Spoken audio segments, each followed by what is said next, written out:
ये 3 पंचायत है और इन 3 पंचायत को हम क्या करते हैं, मेरे पढ़ाने के तरीके में हम लोग इसको क्या करते हैं, आप अपने पेज को लैंडस्केप फॉर्मेट में आप बना सकते हो। कुछ इस प्रकार के इस फॉर्मेट में आप बना कर रखो और जिसमें आपका 4 सेक्शन होना चाहिए। कुछ इस प्रकार से ये इसके 4 सेक्शन हो गए। लो भाई, इस 4 सेक्शन के आधार पर ही हम अध्ययन करना स्टार्ट करेंगे। ये ऐसा आपका टेबल बनना चाहिए, ऐसे फॉर्मेट में बनाओ जो मैडम बना रही है। ठीक, चलो शुरुआत में हम यहाँ पे पढ़ेंगे। शुरुआत में हमारा पढ़ने का जो विषय रहेगा, यहाँ पे पहला वाला कॉलम जो रहेगा, ये वाला पहला नहीं दूसरा है, यहाँ पे हम ग्राम पंचायत के बारे में पढ़ेंगे। यहाँ पे बगल में हम लोग पढ़ने का तरीका रहेगा, वह रहेगा जनपद पंचायत, जनपद पंचायत। और यहाँ पे अगर हमारा पढ़ने का तरीका रहेगा वह रहेगा जिला पंचायत। तीनों पंचायत को हम साथ ही साथ लेकर अध्ययन करेंगे, एक साथ पढ़ाई करते हैं कि तीनों में कैसा व्यवस्था है, इसको हम पढ़ेंगे। चलो, अगर हम इस तरीके से इसके व्यवस्था में चलें तो देखते हैं क्या क्या है। चलो इधर ध्यान दें। सबसे पहले हम बात करते हैं संख्या के बारे में। किसके बारे में बात करें? संख्या। संख्या के बारे में बात करते हैं। आज वर्तमान में सबसे पहले संख्या के बारे में बात करते हैं। आज वर्तमान में छत्तीसगढ़ में कितने ग्राम पंचायत है? छत्तीसगढ़ में कितने ग्राम पंचायत? अच्छा, मैं पंचायत बोल रहा हूँ, मतलब समझ में आ रहा है ना। 3 ऐसे जगह के बारे में अभी आपको पढ़ाने वाला हूँ जहाँ पे चुने हुए लोग, चुनाव जीत कर आने वाले लोग बैठेंगे, उनको हम पंचायत कहेंगे। गांव में चुनाव जीत कर आएंगे तो ग्राम पंचायत बनेगा, एक जनपद क्षेत्र में चुनाव जीत कर आएंगे जनपद पंचायत बनेगा, और एक जिला क्षेत्र में चुनाव जीत कर आएंगे तो जिला पंचायत का गठन होगा। तो चलो भाई, संख्या के आधार पर अगर हम पढ़ें तो आज वर्तमान में 10,976 कितना है? 10,976 ग्राम पंचायत। अच्छा, ये जो मैं पढ़ा रहा हूं ये बात भी याद रखेंगे, मैं सेंसस रिपोर्ट 2011 के आधार पर लिखाया हूं। किसके आधार पर? जनगणना रिपोर्ट 2011। संख्या के आधार पर अगर हम चर्चा करें, इधर ध्यान देंगे। आज वर्तमान में ग्राम पंचायत की कुल संख्या है 10,976। कितना है? 10,976 ग्राम पंचायत है। हाँ, अगर एक दिन मैं बताया रहूंगा शायद तक, अगर गांव की बात करोगे तो गांव की संख्या कितनी है? लगभग 20,000। कितना है? 20,000। CGPSC 2019 में पूछा भी गया था कि वर्तमान में छत्तीसगढ़ में कितने ग्राम पंचायत है, और खुद का उसका ऑप्शन ही गलत था, एलिमिनेट हुआ था वो क्वेश्चन 19 का एग्जाम जो 20 में हुआ था। खैर, अच्छा हम बात करते हैं जनपद पंचायत। किसके बारे में बात करें? जनपद पंचायत। अगर मैं जनपद पंचायत के बारे में बात कर रहा हूं तो जनपद पंचायत कैसे होगा? यहां पे 146 जितने आपके विकास खंड हैं, अगर आपके पास 146 विकास खंड है तो 146 आपके जनपद पंचायत होंगे। जिला पंचायत जितने आपके जिला हैं सब में एक एक ठो पंचायत बनेगा, इसलिए आज वर्तमान में आपके पास 28 जिले हैं, इसलिए 28 क्या बनेगा? जिला पंचायत। क्या बनेगा? जिला पंचायत। अच्छा, अगर हम बात करें अगर आपको ग्राम पंचायत बनाना है तो एक ग्राम पंचायत बनाने के लिए मिनिमम जनसंख्या क्या चाहिए? एक ग्राम पंचायत बनाने के लिए जनसंख्या क्या चाहिए? कितने जनसंख्या में इसको बनाया जाता है? एक पंचायत का जनसंख्या कितना होना चाहिए? अगर पंचायत के जनसंख्या की मैं बात कर रहा हूं तो याद रखेंगे 1000, कम से कम कितना होना चाहिए? 1000। अगर ऐसा कहीं पे भी लिखो तो आप बिल्कुल समझेंगे। एक ग्राम पंचायत बनाने के लिए मिनिमम जनसंख्या चाहिए 1000 और मैक्सिमम जनसंख्या कितना चाहिए? 2000। ऐसा पढ़ा जाता है। अगला यहाँ पे आ जाओ। अगर जनपद पंचायत बनाना है तो इसके लिए मिनिमम जनसंख्या कितना होना चाहिए? 5000। 5000 से लेकर कहां तक होगा आपका? 5 लाख। यहां पे अगर हम बात करेंगे एक जिला पंचायत बनाने के लिए मिनिमम जनसंख्या कितना होना चाहिए? कितना होना चाहिए? जिला पंचायत बनाने के लिए मिनिमम जनसंख्या कितना होना चाहिए? 5 लाख। मैक्सिमम कितना होना चाहिए? 17.5 लाख। चलो अभी थोड़ी देर में समझ में आ जाएगा ये आबादी कैसे देखा जाता है। इधर ध्यान दो। अच्छा, यहां पे अब अगला हेडिंग डालेंगे पंचायत में सदस्य संख्या। पंचायत की सदस्य संख्या, पंचायत की सदस्य संख्या के बारे में हम बात करते हैं।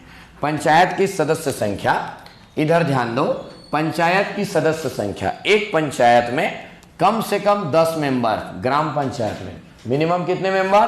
10। मैक्सिमम मेंबर हो सकते हैं यहाँ पे 20। मैक्सिमम कितने हो सकते हैं? 20। अगर जनपद में बताएं तो कम से कम कितने मेंबर होंगे? 10, लेकिन मैक्सिमम बढ़ जाएगा, कितना हो जाएगा? 25। और यहां अगर बात करें तो 10 और मैक्सिमम कितना होगा? 35।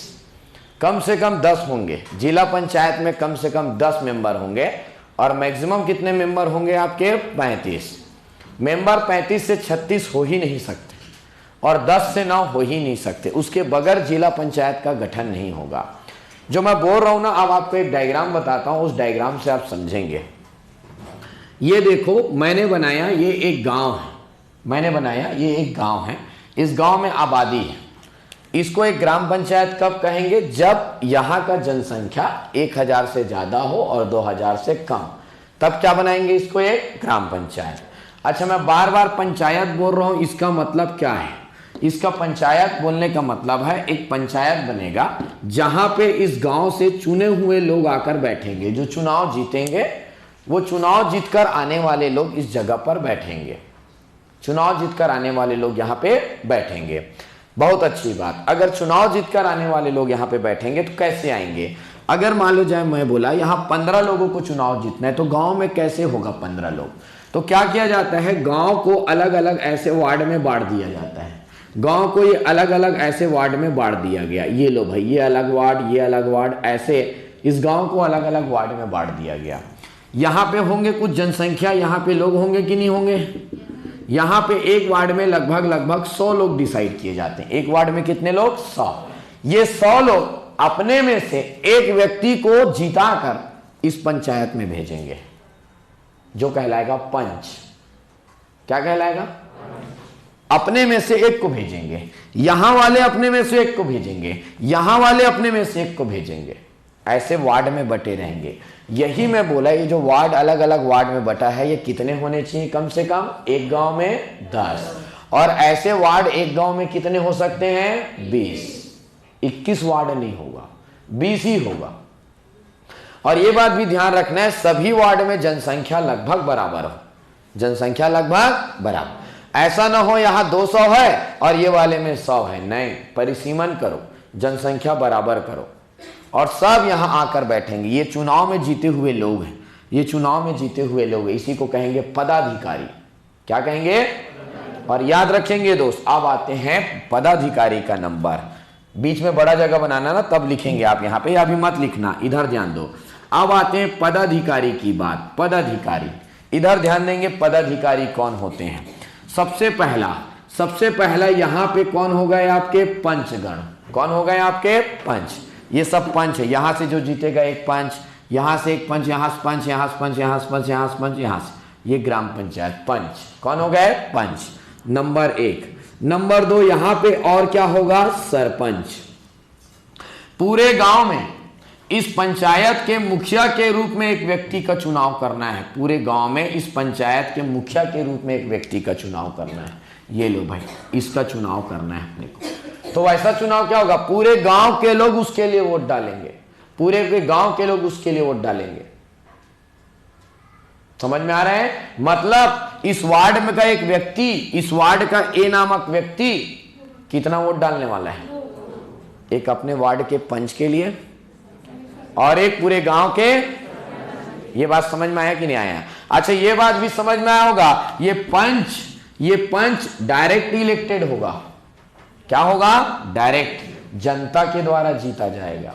और ये भी क्या होगा? डायरेक्ट इलेक्टेड होगा। लेकिन यहां पे एक पद और होता है जिसका नाम क्या होता है? उप सरपंच। क्या होता है?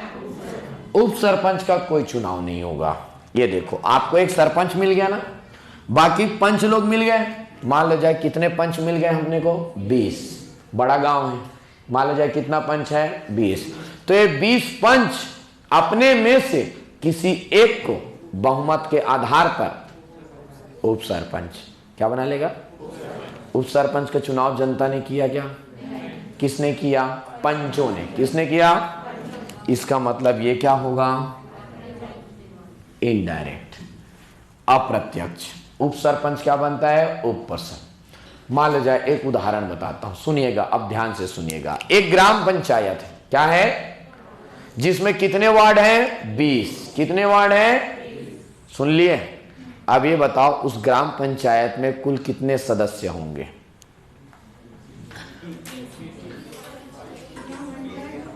गणेश, कितने होंगे? हाँ,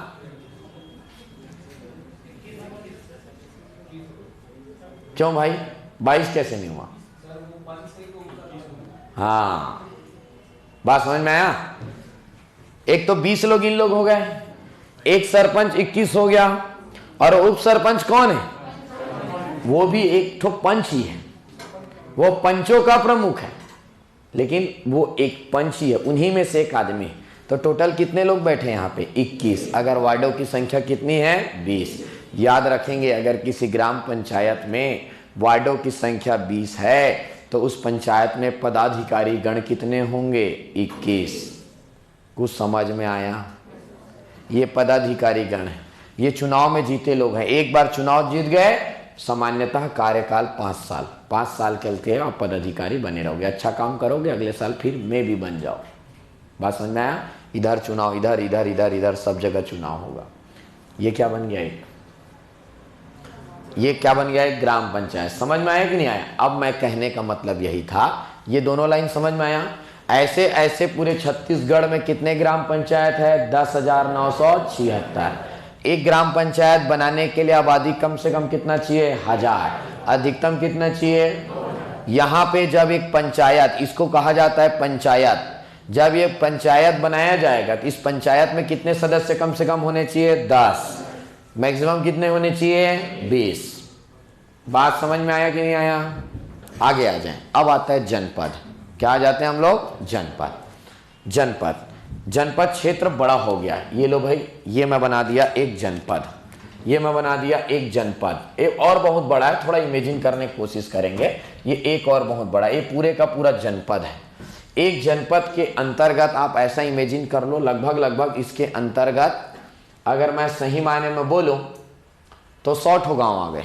कितना ठो गाँव आ गए? 100 ठो।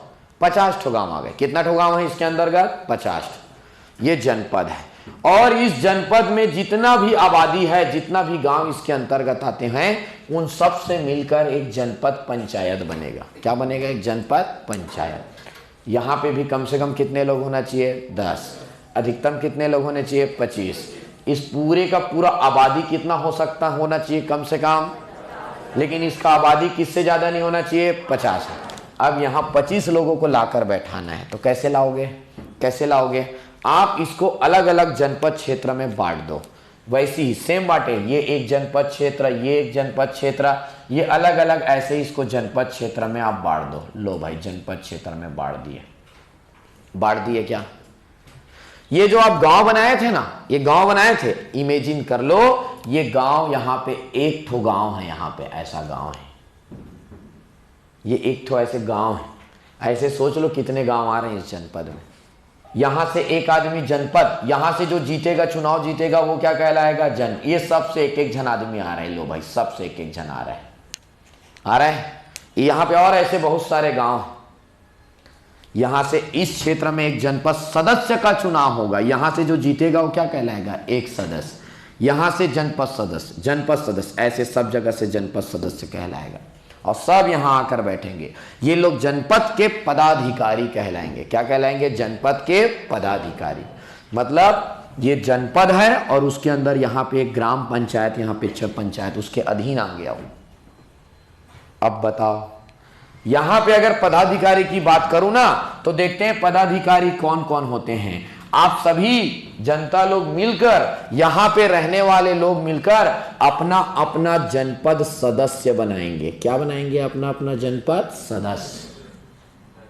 जनपद सदस्य चुनोगे, और ये जनपद सदस्य जो रहेंगे, जनपद सदस्य अपने में से किसी एक को बहुमत के आधार पर क्या चुनेंगे, उपाध्यक्ष। उन्हीं लोग अपने में से एक को बहुमत के आधार पर क्या चुन लेंगे, क्या चुन लेंगे, अध्यक्ष। जो बोला वो समझ में आया। इसका मतलब यह है, ये जो जनपद सदस्य है यह डायरेक्ट वोटिंग के द्वारा है, प्रत्यक्ष निर्वाचन हुआ है, जनता ने वोट डाला। किसने वोट डाला? और उपाध्यक्ष इनडायरेक्ट, अध्यक्ष। पक्का समझ में आया? अब बताओ, ये गांव का आदमी, यही गांव है समझो, इस गांव को यहां रख दो, ये गांव का आदमी कितना वोट डाल रहा है, कितना डाल रहा है? पक्का? अपने क्षेत्र का पंच, अपने गांव का, अपने क्षेत्र का जनपद सदस्य, कितना वोट डाला हो गया? 3 हो गया ना? ये समझ में आया? ठीक।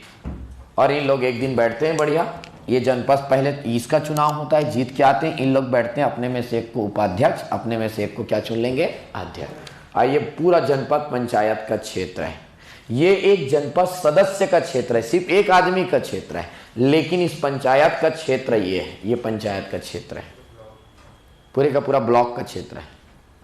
यहां जाऊं, जिला पंचायत, क्या बात करते हैं, जिला। डेफिनेटली जिला पंचायत मतलब एक पूरे का पूरा क्या आएगा, पूरे का पूरा क्या आएगा, जिला। ये जिला आएगा, पूरे का पूरा क्या आएगा, जिला। और यहां पे बनेगा एक जिला पंचायत, क्या बनेगा, जिला पंचायत। जब ये जिला पंचायत बनेगा तो इसका मिनिमम जनसंख्या कितना होना चाहिए, 5 लाख, मैक्सिमम जनसंख्या कितना होना चाहिए। लेकिन सही मायने में बोलो, ये सिर्फ बोलने का बात है, इससे ज्यादा में भी बनता है। स्वयं रायपुर एक बहुत बड़ा क्षेत्र बन जाता है। अच्छा, ये पंचायत बनेगा, फिर मैं बोला यहाँ कम से कम कितने लोग बनेंगे, 10, मैक्सिमम कितने बनेंगे, 35। यहाँ पे भी लोगों को, यहाँ 35 लोगों को लाना है, तो कैसे करोगे 35 लोगों को लाने के लिए? इस पूरे एक पंचायत को 35 अलग अलग क्षेत्रों में बांट दो। किसमें बांट दो, 35 अलग अलग क्षेत्र। ये लो भाई, इसको एक क्षेत्र बांट दिया, इसको एक क्षेत्र, ऐसे अलग अलग क्षेत्रों में आप बांट दिए। ये लो, अलग अलग क्षेत्र में बांट दिए। और ये जो जनपद है ना, आप ये समझ लो जनपद इसके अंदर आ गया है, ये जनपद इसके अंदर है, और वो जो गांव है ना इसके अंदर आ गया है। बात समझ में आया? और यहाँ पे एक पंचायत, एक गांव में मैं अभी बोला एक पंचायत, मैंने बोला जनपद में एक पंचायत, जिला में एक पंचायत। अब ये गांव का जो आदमी है, जो शुरुआत गांव से शुरू किया हूं, एक गांव का आदमी है, वो कितना वोट डालेगा, कितना डाला, वो इस एरिया के जिला पंचायत सदस्य के लिए भी वोट डालेगा। और उन लोग मिलकर, इन लोग सब मिलकर जिसको जिताएंगे वो यहां जाकर बैठेगा। और यहाँ के जो पदाधिकारी गण हैं वो वैसे ही हैं जैसे जनपद के हैं।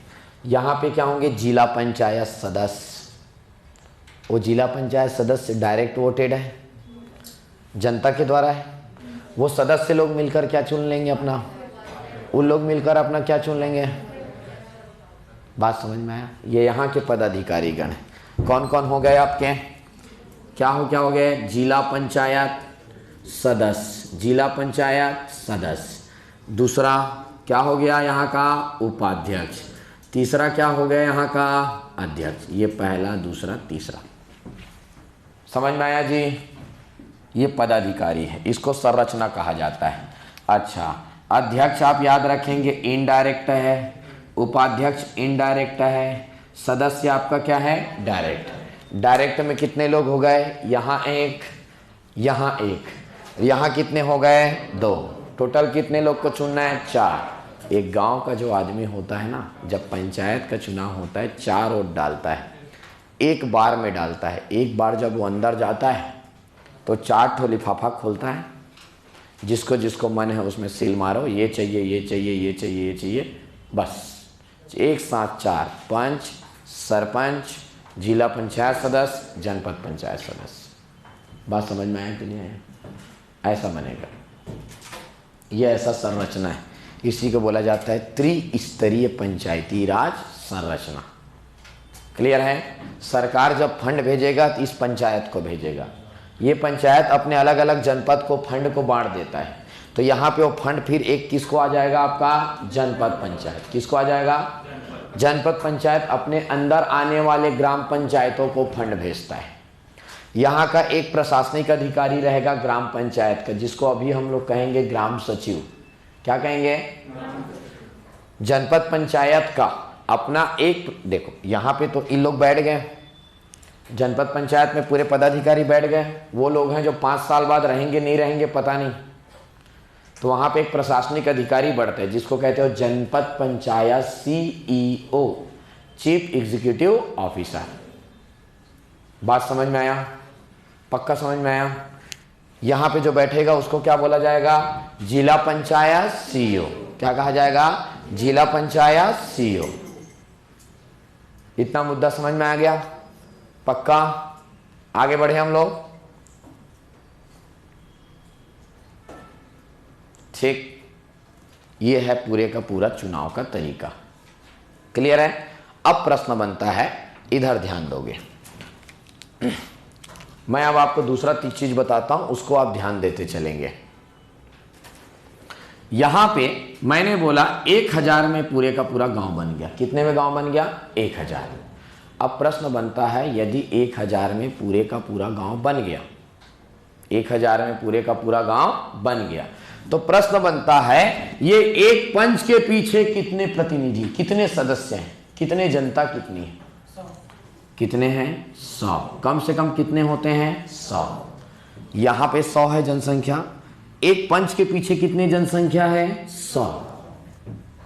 एक पंच के पीछे कितना जनसंख्या है? कम से कम 100 या कम से कम 1000 या अधिकतम कितने हो सकते हैं? 2000। एक पंच के पीछे यहाँ जनसंख्या कितना है? अलग से लिखेंगे, यहाँ नहीं लिखेंगे ना आप लोग, अलग से टेबल बनाएंगे।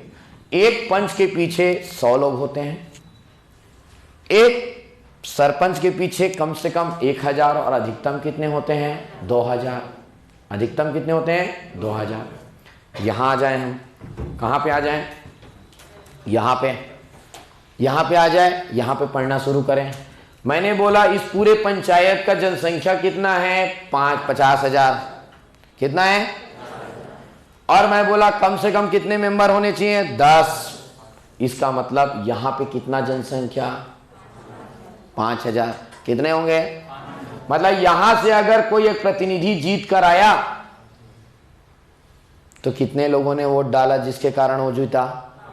5000। कितने लोगों ने वोट डाला है? 5000, जिसके कारण वो जीता। बात क्लियर है? पक्का? यहां पे आ जाओ। यहां पे मैं बोला कितना? 5 लाख। कितना बोला? मिनिमम कितने? तो एक यहां पे कितने आएंगे? लगभग 50,000। मैं आपको ये बताना चाह रहा था, एक पंच 100 लोगों में चुनकर आता है। कम से कम कितने लोगों में? 100। एक जनपद पंचायत सदस्य कितने लोगों में चुनकर आता है? 5000। एक जिला पंचायत सदस्य कितने लोगों में चुनकर आता है? 50,000। बात समझ में आया? पक्का? याद रहेगा कल कि नहीं रहेगा? कैसे हिसाब निकला समझ में आया कि नहीं आया? यहां पे 5000, यहां पे 5000, 5000, 5000, 5000, ऐसे करो, कहां तक पहुंच जाओगे आप? 50,000। कम से कम कहां तक पहुंच जाओगे? 50,000। कुछ कहानी समझ में आया? पक्का समझ में आया? ऐसे बनते हैं। यहां पे लिख लेना, सदस्यों के पीछे जनसंख्या प्रति एक सदस्य। यहां पे हेडिंग डालेंगे, प्रति एक सदस्यों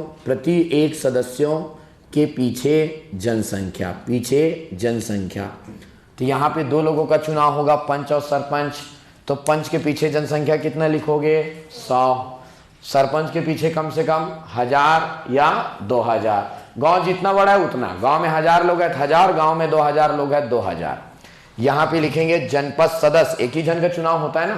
किसका चुनाव होता है? जनपद सदस्य। इसके पीछे जनसंख्या कम से कम कितना होता है? 5000। जिला पंचायत सदस्य का चुनाव होता है, उसके पीछे जनसंख्या कितना रहता है? कम से कम 50,000। 5000, 50,000, ऐसे याद करोगे। क्लियर है जो मैं बोला? पक्का इतना कहानी समझ में आ रहा है आप लोगों को? ये पूरे का पूरा पंचायत होता है। अच्छा ये लगता है आपको क्या लगता है इसमें सबसे कठिन मुकाबला किसका होता है? किसका होता है? पंच। सही बोला हो। सबसे कठिन मुकाबला किसमें होता है? क्यों होता है जानते हो? हाँ, बराबर हो जाते हैं। 100 ही लोगों में आपको निर्धारित होना है। 50,000 में कुछ भी हो सकता है। 100 लोग हैं तो 100 लोगों में बराबर होने का भी चांस ज्यादा है। 100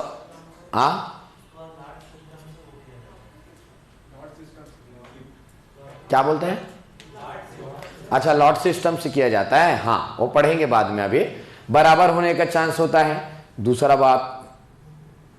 बात ये बहुत इंपॉर्टेंट है। उसमें क्या इंपॉर्टेंट है? दूसरा, उसमें इज्जत लगा रहता है। सबसे इंपॉर्टेंट बात।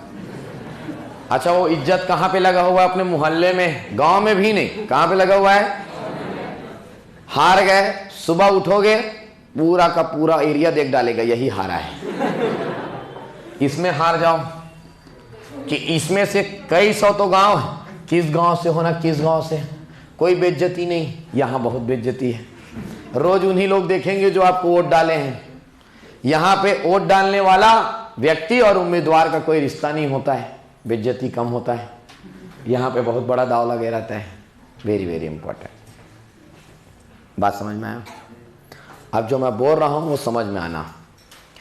अगर एक पंच की बात करूं, एक पंच अगर यहां से उम्मीदवारी कर रहा है तो याद रखेंगे वो इस पूरे ग्राम पंचायत में कहीं का भी हो सकता है।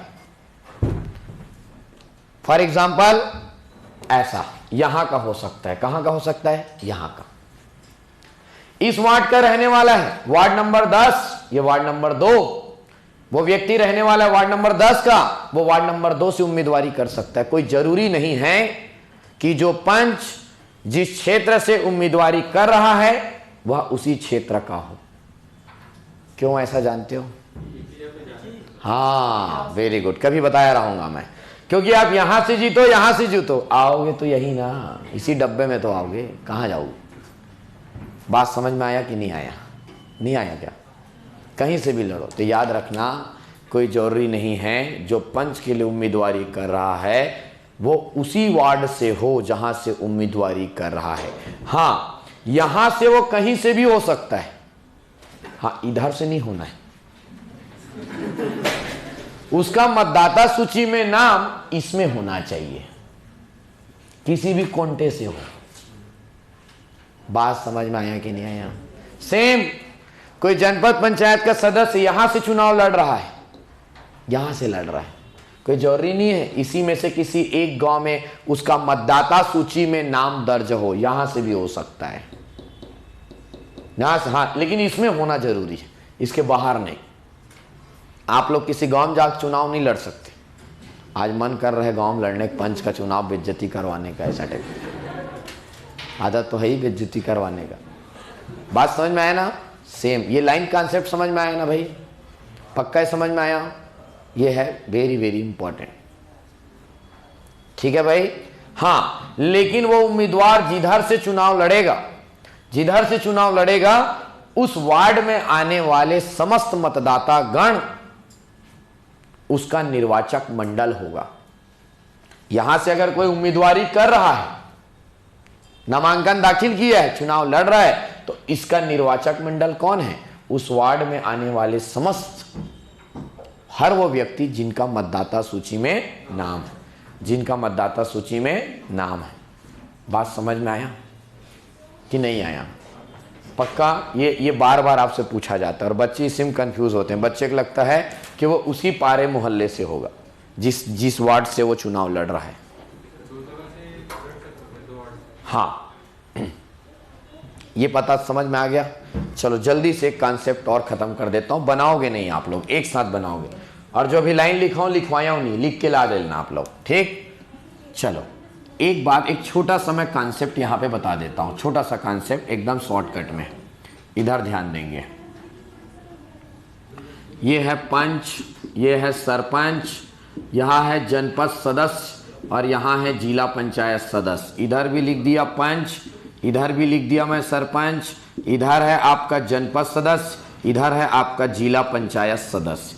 अब आपके क्वेश्चन का उत्तर इधर देखिए। मान लो जाए किसी ने एक जगह से यहां से पंच का नामांकन दाखिल किया, वो दोबारा कहीं से भी पंच का नामांकन दाखिल नहीं करेगा, दूसरे जगह से वो पंच का चुनाव नहीं लड़ेगा।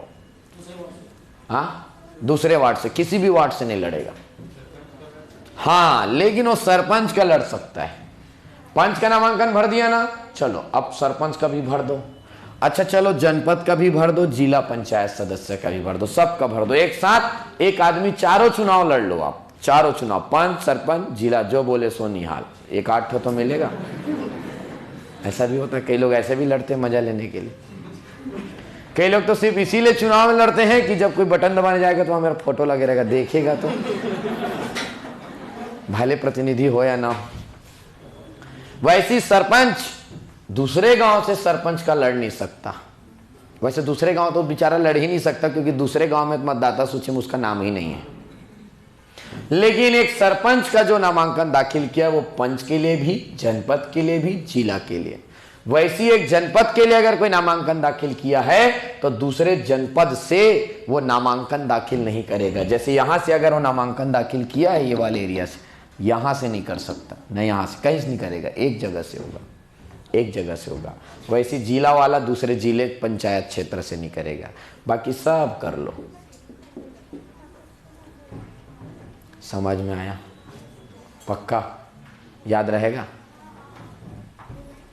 तो 2 कॉन्सेप्ट आज मैं अभी बता दिया, अभी बहुत सारा कॉन्सेप्ट बता दिया, लेकिन एक बात जो बोला उसको आप ध्यान से सुनेंगे। नंबर 1, कोई जरूरी नहीं है कि किसी वार्ड से उम्मीदवारी करने वाला पंच या कोई सदस्य उसी वार्ड या उसी क्षेत्र के मतदाता सूची में उनका नाम दर्ज हो। उनका नाम उस जनपद पंचायत क्षेत्र के अंतर्गत किसी भी क्षेत्र में आता हो। नंबर 1। अगला है, कोई भी उम्मीदवार सेम पद के लिए 2 जगहों से उम्मीदवारी नहीं कर सकता। पंच पंच नहीं लड़ सकता, सरपंच सरपंच नहीं लड़ सकता, जनपद जनपद नहीं लड़ लो। अच्छा ऐसा भी हो सकता है आप चारों जीत गए, में भी क्यों नहीं हो सकता है, जनपद भी जीत गए, जिला भी जीत गए, पंच भी जीत गए, सरपंच भी जीत गए। आप क्या करें? इस क्या नंबर 1, या तो पहले से बता दो, जो बड़ा है वो नहीं, गलत। पहले तो आप खुद से बता दो कि मैं इस पद को सरेंडर करता हूं, सरेंडर कर दो आवेदन देकर आप। नंबर 2, आप जिस भी पद का पहले शपथ लिए वही आपका है। जैसे आपने पहले पंच का शपथ चल रहा है और जाकर पढ़ दिया, बहुत मुश्किल से पहली बार कोई चुनाव जीता हूं, मजा तो ले होता है ना शुरू जोश में, पता चला पढ़ा नहीं था, पढ़ दिया जाकर, सब अपने आप समाप्त। जिस भी पद का आप पहले शपथ लोगे वो आपका होगा और बाकी स्वतः ही समाप्त हो जाएगा। हाँ, रुको ना भाई, आप लोग तो पूरा 5 साल खत्म करवा दोगे। अभी तो बेचारे लोग नामांकन भरना शुरू नहीं किए हैं। अभी तो मुश्किल से आप लोग को ये समझ में आया कौन कौन पदाधिकारी होते हैं, कौन कौन डायरेक्ट आते हैं, कौन कौन इनडायरेक्ट होते हैं, पंचायत बनता कैसे है, जनपद पंचायत कैसे बनता है। बात समझ में आया?